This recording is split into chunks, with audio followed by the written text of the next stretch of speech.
Hello everybody, and welcome to Ancient Architects. Please subscribe now to get the latest ancient history news and independent research from around the world. The 18th dynasty of ancient Egyptian history is an exciting period of study for researchers. It saw many famous pharaohs such as Thutmose IV, Akhenaten and Hatshepsut. It saw the rebirth of the cult of the Sphinx, then called Horemakhet, which was worshipped as an image of the sun god Ra-Horakhty, who went on to become the one true god under Akhenaten. We saw this new state religion cause chaos in Egypt. We also have a seemingly intact tomb of King Tutankhamen, a discovery that set the world alight and focused the world's attention on the 18th dynasty.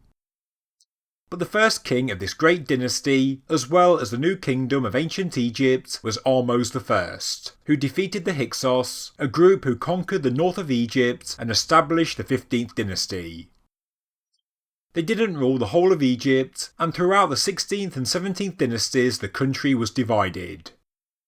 The Hyksos are often thought to be a group of invaders who came from outside the country and took control, because archaeological finds show they did practice Levantine and Canaanite customs. But interestingly, they also practiced some Egyptian customs. Many historians, old and new, associate the Hyksos with the biblical Israelites, and it is possible they could have inspired the Old Testament Exodus story. Ahmose I, the founding father of the 18th dynasty, was the man who defeated the Hyksos once and for all, and reunited Egypt once again. A powerful and important man who rarely gets the limelight, but he is a pharaoh we should all know about. But it's the Hyksos who have made the news this week, and thanks to a new study by the experts, we can now dispel a long-believed myth that Egypt was invaded and taken over from outsiders. The Hyksos were not foreign invaders, but were in fact a group who rose to power from within, and we know this thanks to the work of Chris Stantis and his colleagues at Bournemouth University in the UK. As stated, archaeological evidence does link the Hyksos culture with a Near Eastern origin, but exactly what happened in the 15th dynasty has always been unclear. Stantis may have found the answer. He and his colleagues collected enamel samples from the teeth of 75 humans buried in the ancient Hyksos capital city of Tel al-Dabba, located in the northeast Nile Delta. The team compared the ratios of strontium isotopes in the teeth to environmental isotope signatures from Egypt and elsewhere. This allowed them to assess the geographic origins of a decent sample size of people that lived within the city. They did find that a large percentage of the populace were non-locals, who did immigrate to Egypt. Or, as they found out, for some people it was actually their ancestors that immigrated a long time before them. But they did not all come from one place, but a wide variety of different places. The pattern was true before and during the Hyksos dynasty.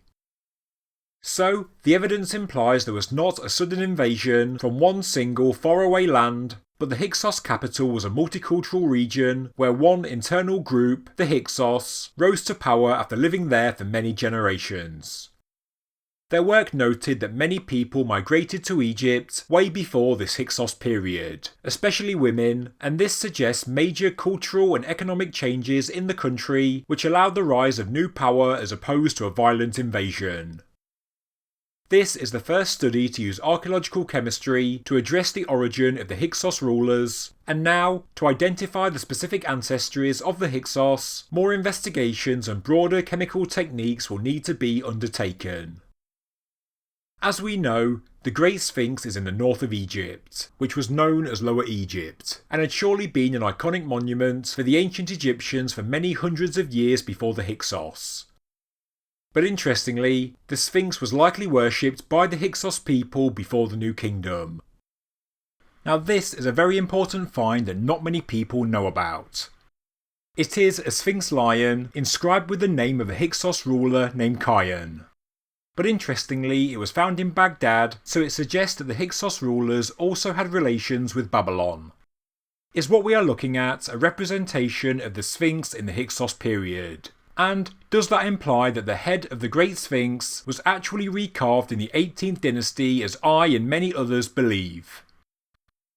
Back in the 20th century, excavations at the Sphinx uncovered many votive offerings and steles that were given to the monument by people of Canaanite origin. And if the Great Monument became a religious symbol of the Hyksos under their rule, maybe this explains why the 18th dynasty kings wished to make the Sphinx the heart of their new cult, which then became their new state religion under Akhenaten.